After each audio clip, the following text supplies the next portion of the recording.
wadayaal ku soo dhawaada qaybta idaacadda radio baraarug media waa laabay ugu soo gudbina waxa ka dhaca geyga Soomaalida iyo caalamkaba saaxiibayaal haylaawina inaad ku dhufataan subscribe oo si la gareysaan shacbiga Soomaaliland waxaan dalka ka tagay isagoo dalku nabada oo xasiloon oo nabdoon waxa ayaan daraa in madaxweynihii dalka qalalaasa siyaasadeed geliyo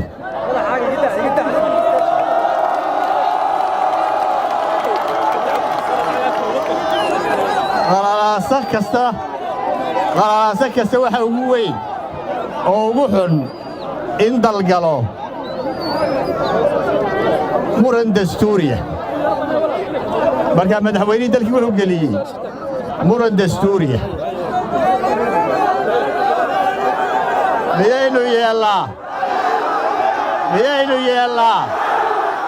miyaynu yeellaa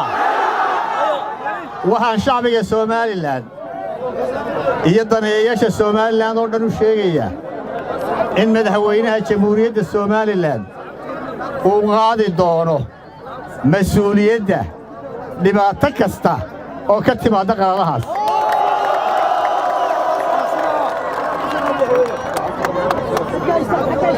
walaalayaal shacbiga Soomaaliland wuxuu dhawaan doortay golaha wakiilada waxaynu ka filaynay inay dalka horumarkiisa ka qayb qaataan aqoon xirfad firfircooni ay ku soo kordhiyaan dalka hase yeeshee sida muuqata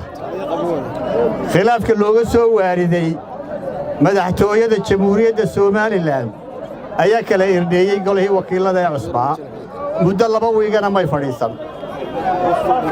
waxaan u sheegayaa golaha muddo 12 sannadood ka tirsanaa golaha wakiilada Jamhuuriyadda Soomaaliland marna may dhicin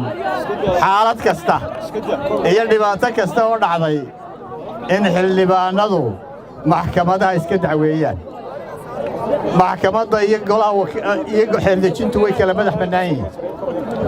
waxaana kula talin lahaa xildhibaanada cusub ee Jamhuuriyadda Soomaaliland inay khilaafkooda ku dhammaystaan fadhiyaal xidhan oo gudahooda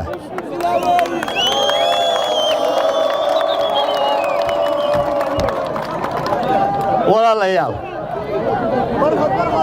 waxaan halkan idinka caddaynaya shacbiga Soomaaliland iyo dhammaan daneeyayaasha Soomaaliland in xisbiga wadani iyo xisbiga kale mucaaradka ah ee wacid midkoodna aanu ka soo horjeedin furista ururada siyaasadda xuquuqdana ka qabin furista ururada aqbali doonina labada xisbi waxaan xeer jidaynin ama sharci jidaynin doorashooyinka waxa loo soo kala horeysiinayaa siday u kala horeeyaan doorashooyinka waxa loo soo kala horeysiinayaa siday u kala horeeyaan waxa ugu soo horeeya doorashada madaxtooyada oo ku beegan 13 November sidoo madaxweyne Muuse wareegtadii uu qoray bisha July 20keedii ugu gudbiyay golaha wakiilada sababta ugu weyn uu soo celiyay waxay ahayd wuxuu ka hor imanayay xeerkaasi doorashada madaxtooyada oo ah doorasho dastuuriya doorashada madaxtooyada waa in waqtigeedii lagu qabtaa doorashada madaxtooyada waa in waqtigeedii lagu qabtaa in saacad lagu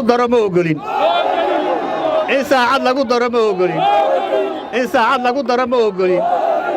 been ogolay